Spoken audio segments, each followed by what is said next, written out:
everyone, it's Emily. Today's video is going to be a first impression on the Rainforest of the Sea foundation and concealer from Tarte. So I'm going to be applying them on my face.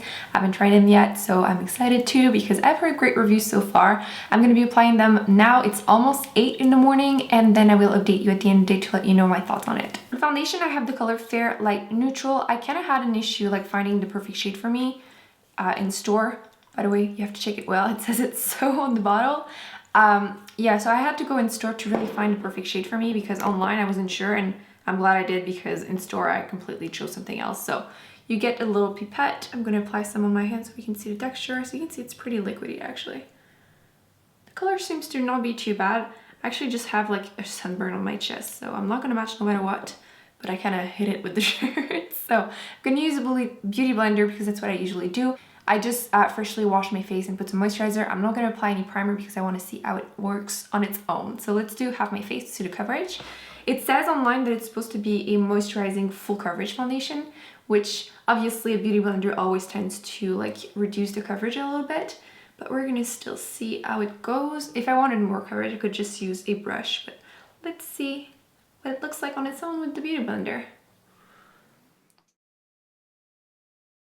Color actually matches me well, like my color right now, but like not necessarily with my body because like I said, I have a little bit of sunburn. So like in a MAC foundation, I would say it's probably closer to like NW15-ish, probably like more neutral than that cool tone. So it's a good match for now, maybe not in a couple of weeks, but I'm gonna apply the rest of the face just to see how much coverage I can get because first impression, just a first layer, gives me enough coverage to cover the redness on my cheeks, but not necessarily being like full coverage.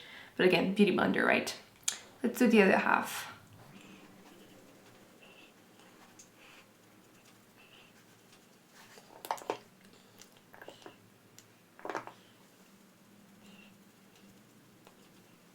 I feel like my face looks very dewy right now, but keep in mind right now it's like early in the morning and it's raining like crazy, so I have to use a lot of lighting. So if I have tiny eyes, it's because the lighting is pretty intense, but in person, I would say it's dewy, but not like as dewy because again, obviously bright lights. Finish is kind of a little weird, like it's drying down to almost of a powdery finish. I'll zoom you in a second so you can see, but there's surprisingly a good amount of coverage. I wouldn't expect it because it's so liquidy to have such a good coverage.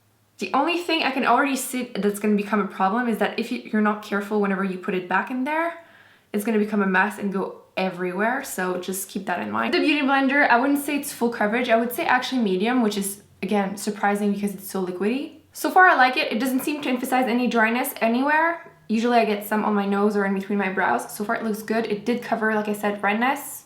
I'm gonna try the concealer now and I'll let the foundation dry. I'm using the color Light, and once again, they say to shake it well. This one has the most ridiculously like huge sponge applicator. So I'm gonna try it. This one actually smells like, I would say bad, like chemical scents. That's the best way of describing it. I feel like it reminds me a little bit of the, you know, the Urban Decay Naked Skin foundation. Has that scent too. That's another thing that I had to go in store to really try it because online I wouldn't have chose the right shade. So that's the shade Light. So once again, I'm going to use my beauty blender to try to blend it out. Did I say I have the color Light? I think I did. But it seems to be a good match once again. At least together. So if you're using that color foundation and concealer, they should match you both. So I just applied a bit and the coverage is actually good. I'm going to apply just a little bit more just to see if I can like build up the coverage a little bit more. The scent doesn't make my eyes sensitive, so that's good. Just my nose.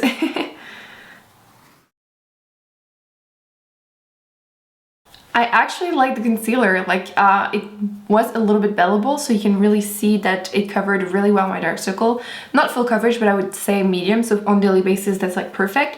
I was afraid it would emphasize any dryness or any fine lines under my eyes. Not so far. I'm waiting to see if it's going to dry down to like a powdery finish like the foundation, so I'll do the rest of my makeup and I'll update you afterwards.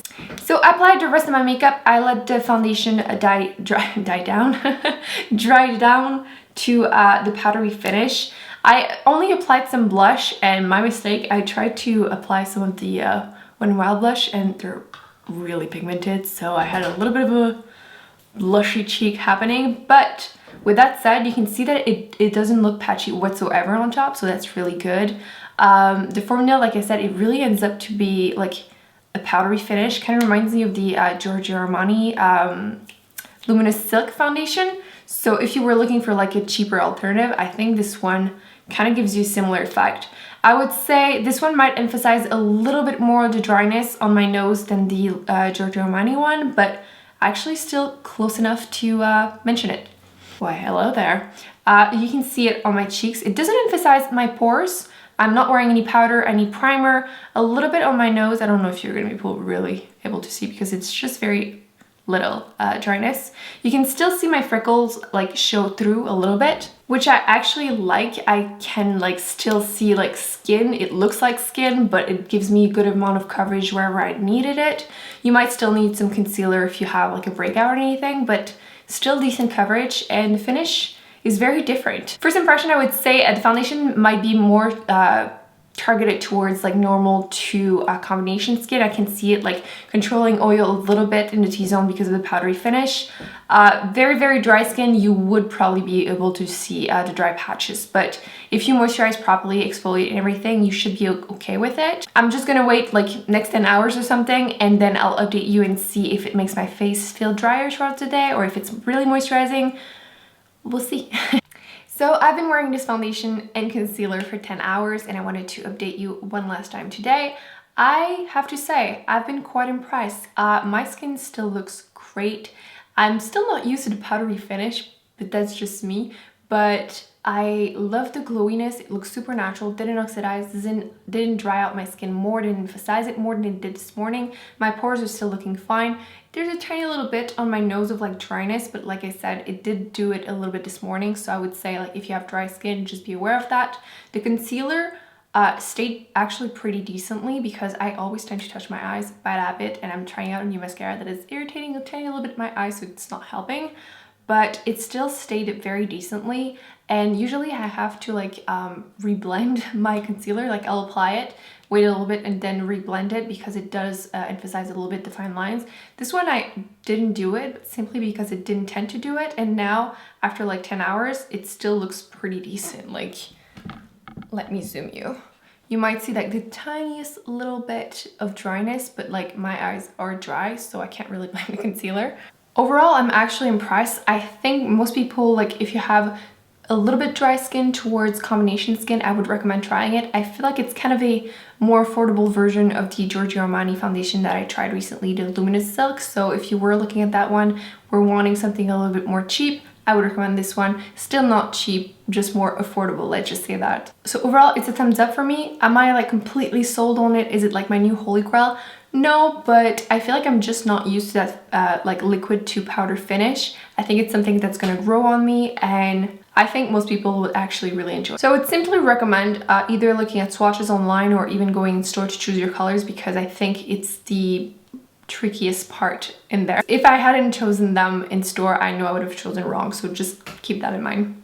So I think that's it. I hope you guys enjoyed this video. Don't forget to let me know in the comments. Did you try these products? What are your thoughts? Don't forget to give this video a big thumbs up and to subscribe, and I will see you in my next video. Bye.